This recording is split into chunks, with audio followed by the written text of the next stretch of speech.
Your Grace, the Archbishop of Gulu Archdiocese, my lords, the bishops of the various dioceses here today, our leaders, the honorable ministers who have been introduced and named, our leaders, members of parliament, our leaders, the district chair, the host, Kitgum district, and your colleagues who are here, the family of Mata, Jan and Lohum,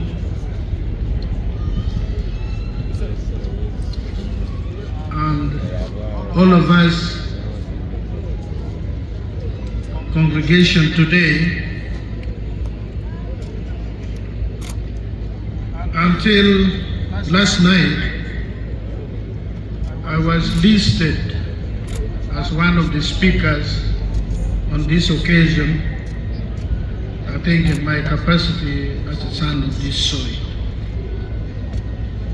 I was, however, sounded and informed that His Excellency would not be able to be with us here today, and asked me, delegated me to communicate his message to the congregation here and the people of Uganda, which is in a written speech.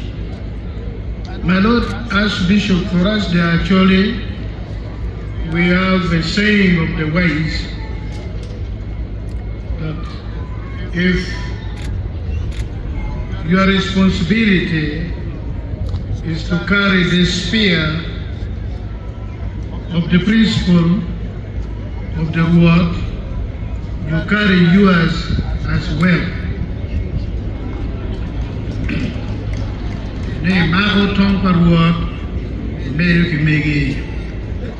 So since I was already listed to make some remarks, I will make those remarks and then conclude with this written speech of the President, which I will present verbatim. My brothers and sisters, we are gathered here today. I've listened to speeches made here. I heard part of the homily, the preaching by the Bishop of Sebei. I want to say two things. One, I have attended, I don't remember if I've missed any, I've attended all the Jan and Lohum Memorial Day since 2016.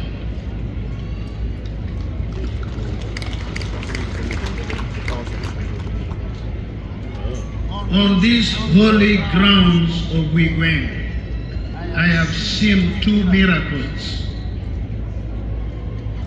One twice and another one once. The first set of miracles, I think it happened twice, might have been 3 times, was the halo.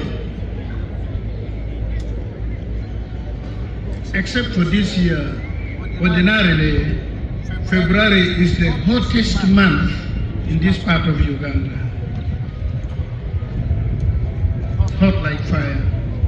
When you walk barefoot like we used to do, you feel the heat of the ground.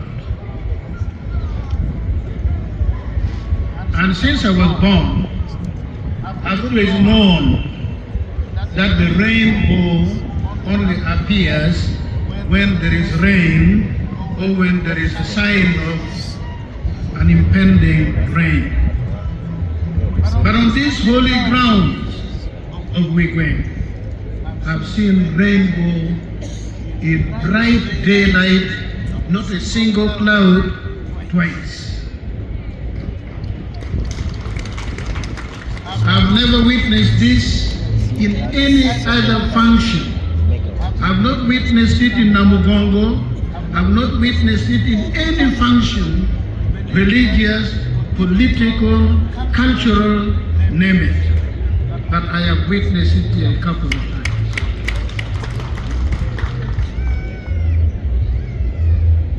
What does this mean? This is my interpretation. I'm not a medium, I'm not a medicine man, I'm not a witch doctor, but I have the common sense to interpret that this is not a chance happening.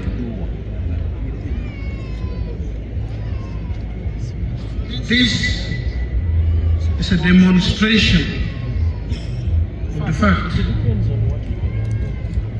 that Saint Janane Lohom, whom some of us still mourn, lives in glory, lives in eternity with the Lord God.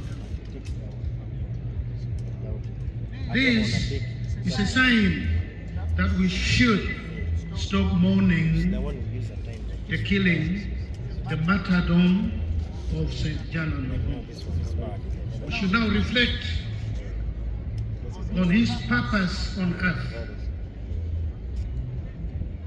It was bound to happen, and then we have to look for what was the purpose for the martyrdom.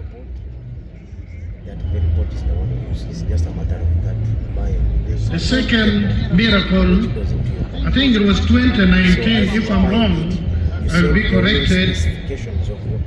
Your Grace, here, the tent where you are was positioned slightly southeast of where you are.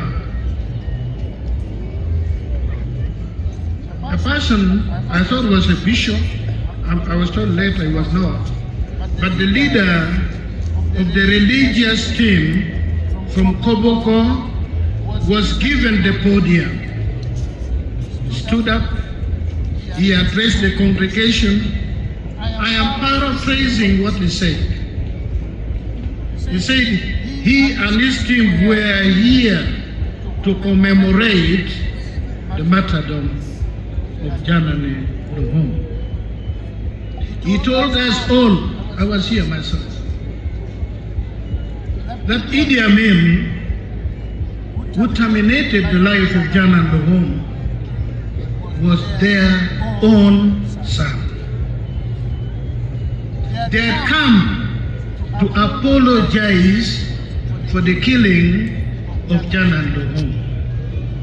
They, as the Kakwa people, or the people of West Nile, never sat in a meeting with Idi Amin to kill Janane Lohom. But nonetheless, because Amin was one of their own, he was here to apologize and seek forgiveness.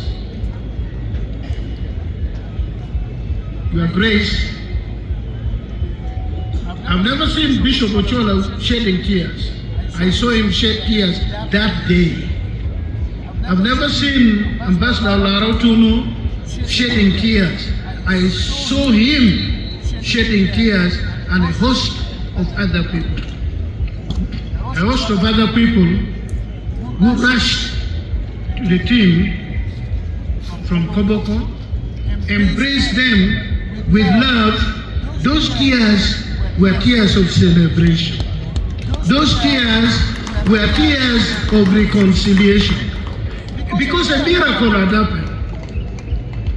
Oftentimes, we are all proud, we are arrogant, we wrong people, we do not want to honor. That is the biggest problem in this country. So that day, the team from Koboko showed us a new direction. A few of us made the resolution that we would reciprocate, travel to West Nile, specifically Koboko, and communicate to the people of Koboko, the Kakwa, and the people of West Nile that from the bottom of our heart, we are forgiven what happened. Because that is what will make General home happy in heaven. That was the purpose of the rainbow in bright daylight when there was no rain, there was no cloud. We owe it to the memory of Saint General home. We owe it to the future generation of this country. We owe it to our children and grandchildren, whom we have a duty to bequeath a peaceful Uganda that is at peace with itself.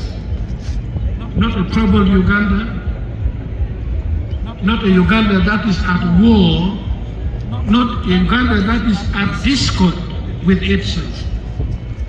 Had it not been for the COVID-19 intervention, the disruption by that killer disease, we would have already gone to West Nile to make peace. Let us not make any pretense. This thing is in our hearts, and until we cleanse ourselves of that, we will remain slaves of Satan. We will make Jan and Lohun be at pains wherever he say for eternity. I am glad, and I should point this one out, Your Grace. A few of us have challenged the Bishop of Lahore, who's the senior cleric now here, member of the clergy here. Please, we want to go to West Nile. We want to go to West Nile to make peace. That conversation which the church leadership of Koboko started here is going to be a national movement where we have to talk to one another. We own this country in equal moiety. Nobody owns this country more than you. Doesn't matter whether he's a major general like my good friend, doesn't matter whether he's a judicial officer like Owiny Dollo, it doesn't matter whether he's the richest person in Uganda. You own this country in equal moiety with that peasant who eats 3 meals in a week. This is our country. We speak, we own with authority. So if, and my Lord, Your Grace, if the people of Uganda will embrace the attribute of speaking to one another, just having a conversation. What's the problem with our country? What role have I played? How can I do something differently and make a contribution that will collectively make this country a better country than what we see now? We do this. For me, let me speak for myself. I think in the book of Joshua, Joshua said, he and his house were for the Lord. For me, I speak for myself and my father's house. I am for the people of Uganda, speaking frankly, honestly, meaningfully to resolve whatever differences have been and continue to be in this country which we love wholeheartedly. I don't know of any other authority. We are brothers. I agree with the Honorable Minister. For good or for bad, we have been put in this country a colonial project, but we have owned it. I don't know whether there is sense in the alternative. I believe that we have one Uganda that belongs to all of us. And in this country, you cannot win. You cannot have victors. You cannot have the vanquished. It is all pretense. It is not sustainable. What is sustainable is we all have to exhibit humility. And where we have wronged one another, we should have the courage to stand up and say, oh, on this I was wrong. Please forgive me. Mea culpa. There is no attribute better than standing up as I'm saying, I'm sorry. What I did was wrong. The greater attribute to that is to say, I forgive you wholeheartedly. Two words, two miraculous words. They can change the fortune of a country. They can change the direction of a country. That's the first thing I thought I should use the occasion of the honor of the memory of Jan and Owiny to make. The second one, I will speak mainly in vernacular, but let me just say in abstract. We are a society here, out of a 20 to 25-year war, devastating armed conflict, which ended 18 years ago. We deceived ourselves that peace had come back because we were used to running and sleeping in the bush, in camps, hearing about death every day, death of close ones. So when it ended,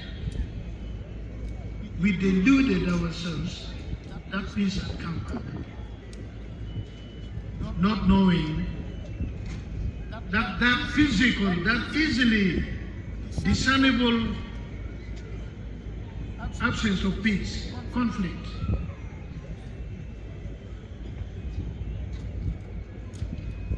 compared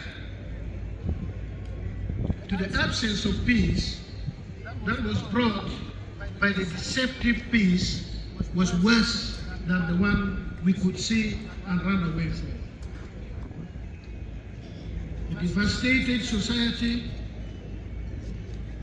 a society that is now living in self-pity, a society that has nothing to live for and nothing to die for. That paradox. Some of us from here sat down and said, we can't allow this to continue. What are we going to bequeath to our children and grandchildren? We must do something. Then the question was, what is that something?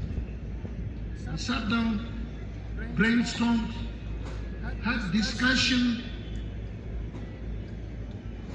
In your part of Uganda, your Grace Archbishop, you have what you call Lukiko. Now you must thank the people, the Luo, who peacefully intruded into your area. The word Lukiko is a Luo word. You slightly corrupted it, but it's a Luo word. The word Kiko in Luo is to indulge in serious, deep deliberation.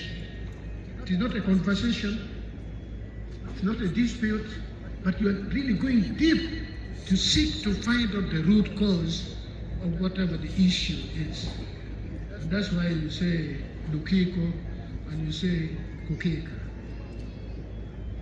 So what we indulged in was in Kikolok.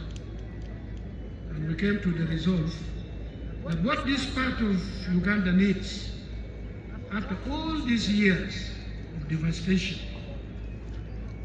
is social revival.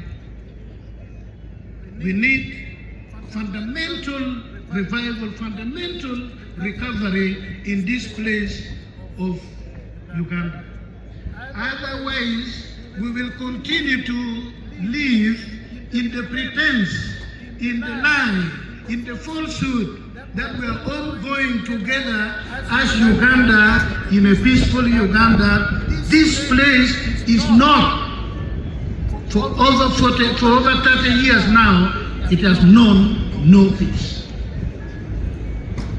And we have said the primary responsibility is going to lie with us. So we cannot continue to live in self-pity. We cannot continue to wail, to resign ourselves to this situation. We will not. We will stand up.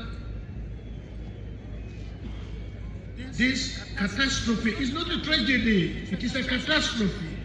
This catastrophe must be confronted in broad daylight and bring a change to this, our country. And when we take the lead, and when we participate, it will be a lot easier for General Tafiri to bring governmental development here. Otherwise, it will come to naught. So that movement culminated, the first phase culminated in what is known as the Congo Convocation. Searched our souls, our individual and collective souls, and tasked ourselves as a community. And the war cry is to confront this monster of devastation, which manifests itself in our people doing things which me old enough to have seen this society before the war, before Idi Amin. I'm ashamed. Because then I cannot recognize this society vis-a-vis the society I grew up in. So I've said, the burden is of every one of us. It is incumbent on each one of us. It is not the responsibility of me alone. It's not your responsibility alone. It is our collective responsibility that we must individually stand up to be counted. So for this, we say it in vernacular, Kati waro kape im